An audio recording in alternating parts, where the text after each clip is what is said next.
Hi friends, তোমরা সবাই কেমন আছো? আশা করি তোমরা সবাই ভালো আছো। আবার আমি চলে এলাম ছোট্ট ছোট্ট সেই পাপ্পিগুলোর একটা মিনি ব্লগ নিয়ে তোমাদের সঙ্গে শেয়ার করবো বলে।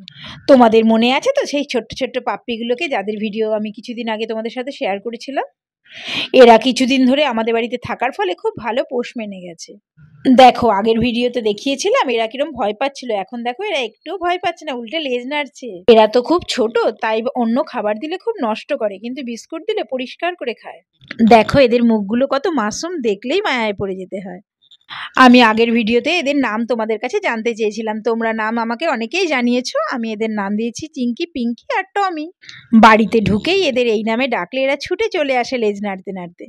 আমার এই ভিডিওগুলো তোমাদের কেমন লাগে কমেন্ট করে অবশ্যই আমাকে জানিও। এই রকম নতুন নতুন ভিডিও দেখতে আমার চ্যানেলটাকে সাবস্ক্রাইব করে দিও, আর সবসময় এইভাবে আমার পাশে থেকো। যখন এরা এসেছিল আমার গেটে তখন এরা কেমন দুর্বল ছিল, এখন খেয়ে দিয়ে এরা দেখো কত চনমনে হয়ে গেছে। এই কয়দিনে পুরো আমি এদের মায়ায় পড়ে গেছি। কিন্তু এত কিছুর মাঝেও সুযোগ পেলে গেটে গিয়ে এরা আনমনে এদের মাকে খুঁজে বেড়ায়।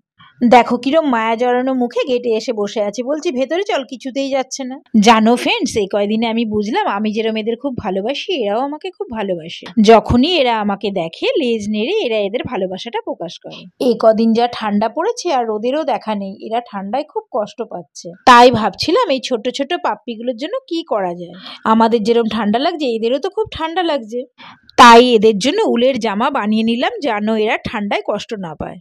জামাগুলো বানালাম কি করে পরাবো, তাই চার মাথায় চারটে দড়ি বেঁধে নিলাম।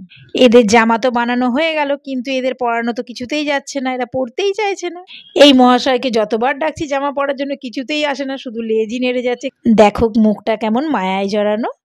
অবশেষে অনেক চেষ্টার পর এদের জামা পরাতে পারলাম। এদের তো জামা পরে অভ্যেস নেই, তাই যতবারই বাঁধতে যাচ্ছি এ কামড়ে খুলে দিচ্ছে। এরা ভাবছে এটা কোনো খেলার জিনিস, তাই খাবার দিয়ে ভুলিয়ে ভুলিয়ে এদের জামাগুলো পরাতে পারলাম। টমিকে জামা পরাতে গিয়ে আমার অনেক টাইম লেগে গেল, কারণ এ কিছুতেই পরতে চাইছে না, যতবার বাঁধতে যাচ্ছি ততবারই জামা খুলে দিচ্ছে। কিন্তু চিঙ্কি পিঙ্কি খুব ভালো, যখন জামা পরাচ্ছিলাম শান্ত হয়ে দাঁড়িয়েছিল, তাই এদের জামা পরাতে কোনো কষ্টই হয়নি। জামা পরে এদের কেমন লাগছে তোমরা কমেন্ট করে আমাকে অবশ্যই জানিও। এত কিছুর মাঝেও আমি যদি এদের মাকে এদের কাছে খুঁজে এনে দিতে পারতাম তাহলে খুব ভালো হতো। আমি জানি না লাস্ট পর্যন্ত আমি এদের মাকে এদের কাছে খুঁজে এনে দিতে পারবো কিনা, যদি পারি আমি তোমাদের সাথে অবশ্যই সেটা শেয়ার করব। জামা তো পরালাম, কিন্তু এই জামা যে এরা কতক্ষণ গায়ে রাখবে সেটাই ভাবার বিষয়, কারণ চিঙ্কি পিঙ্কির জামা শুধু টমি কামড়ে কামড়ে খুলে দিচ্ছে। এরা অন্য কোনো খাবারের থেকে বিস্কুট খেতে খুব ভালোবাসে, বিস্কুট দিলে মহা আনন্দে খায়। আর ওইদিকে পিঙ্কি চলে গেছে ঘরে, গিয়ে শুয়ে পড়েছে, ও কিছুতেই ক্যামেরার সামনে আসবে না। জামা পরে দেখো এদের কি সুন্দর লাগছে, তোমাদের কেমন লাগছে তোমরা কমেন্ট করে আমাকে অবশ্যই জানিও। ফ্রেন্ডস, তোমরা কমেন্টে যেই নামগুলো লিখেছিলে আমি এই নামগুলোই এদের রেখেছি, তোমাদের কেমন লাগলো আমাকে জানিও কমেন্ট করে। এইবারে এই দেখো, যেই খেয়ে দিয়ে পেট ভরে গেল, এইবার টমি চিঙ্কির জামা কাপড় নিয়ে টানাটানি শুরু করে দিল। বাই ফ্রেন্ডস, দেখা হচ্ছে পরের ব্লগে।